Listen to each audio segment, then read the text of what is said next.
How's everybody doing today? Here we have a 2014 Dodge Dart. Customer complaint, running rough. And when I pulled it in here, it's got a misfire. You can feel it shaking like crazy. Let's see how many miles are on it. Well, junk. Let's see, all live. There we go. Well, I was there. It said 101,000. All right, 101,559. All right, let's scan it and pop the hood here.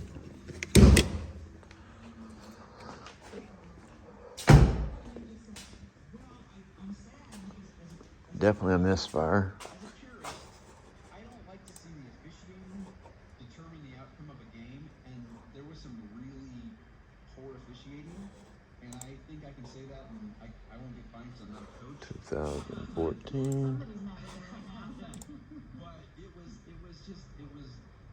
bad, and I saw social media blow up with a lot of people feeling the same way, and I just hate to see a game decided by that. However, congratulations to Code Michigan scan. Wolverines, who for the first time in a very long time. All right. Pop the hood while we're waiting on that to scan. 2.4 multi-air.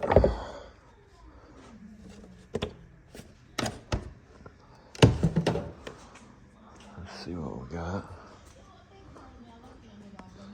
Okay, we have P103B cylinder 3 oil supply solenoid valve driver open circuit.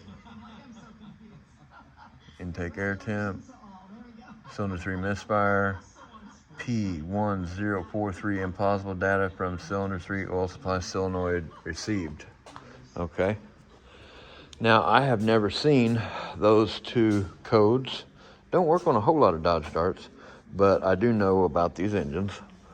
And this engine only has one cam coming down the front here, and then it's got a solenoid pack, a brick they call it, which would be a variable valve solenoid control solenoid pack or something.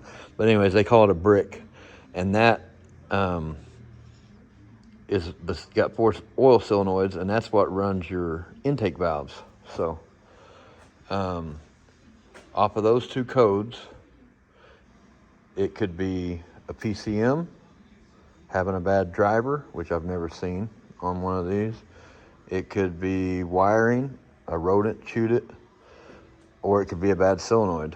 And if it is a bad solenoid, then you got to replace that whole brick in there.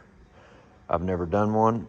I almost did one, and they opted to go with an engine. It was on a little bit newer one, but anyways, I did a little research back then when I diagnosed that one, and I think you had to have a special tool. It was real expensive, all kinds of stupid stuff. Let's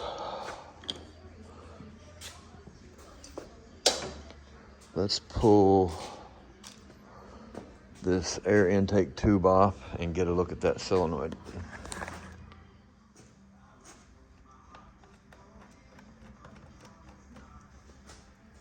So we will pull this off of here.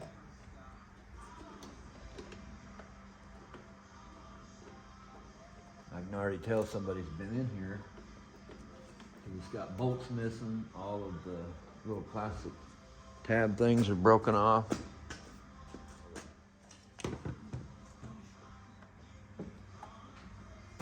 Just pulling off this air intake tube.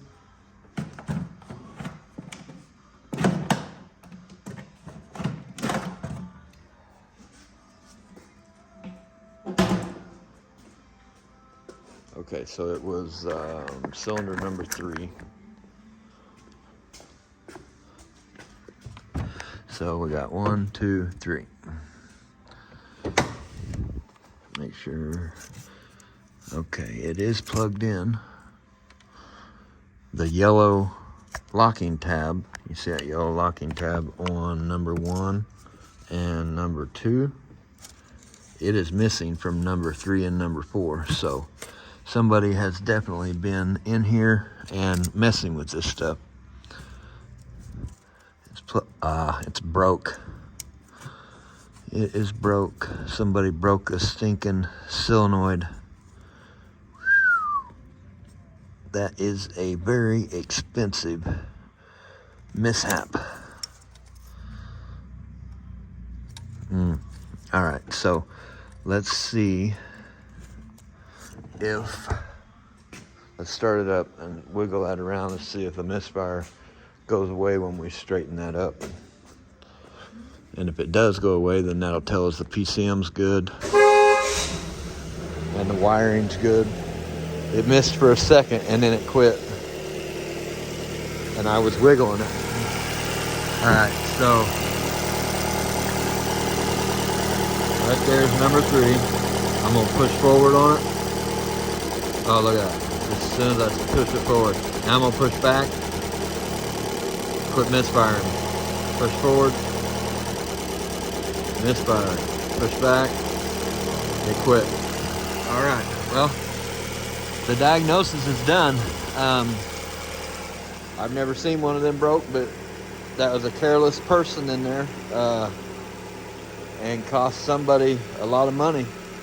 I don't know if they was changing the valve cover gasket or, or why they was in there, but they just cost this person a lot of money.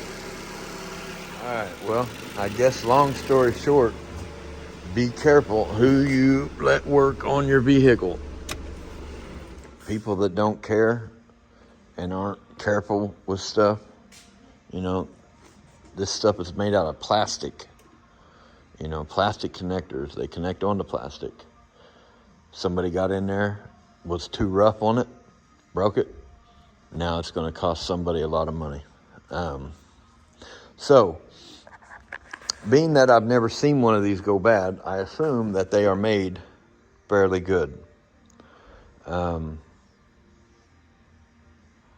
I was expecting either a rodent chewed wire or somebody left it unplugged, is what I was thinking and expecting.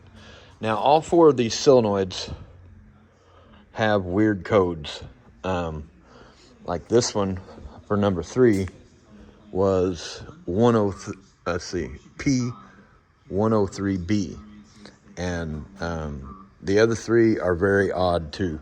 But if you have a code for any of these 4 solenoids, first thing to do is make sure it's plugged in. Second thing to do, I guess, if you let somebody work on your vehicle and then it started happening, make sure your connector, your solenoid's not broke. You can put a Noid light in the, you can unplug it and put a Noid light in there probably and see if the PCM's shooting out a signal, or use a power probe.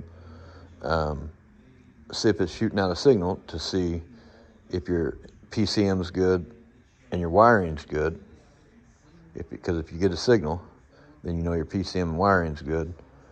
Then you can also ohm out the solenoid itself, just like on any intake variable valve timing solenoid that's usually up here somewhere or up here somewhere on vehicles. You can ohm it out, and it is supposed to be 0.2 ohms to 1 ohm.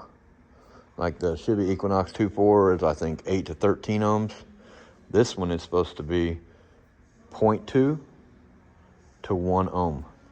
And if it's open, then automatically you're going to have to buy that whole brick. Or if it's 10 ohms or whatever, you're still going to have to buy that brick. But all right, well, this was a simple diagnosis on this one. So thanks for watching. I hope you all have a great day. And I will be putting a brick in this. I've never done one, but I will be putting a brick in it, so I'll try to do a video on that. Thanks for watching.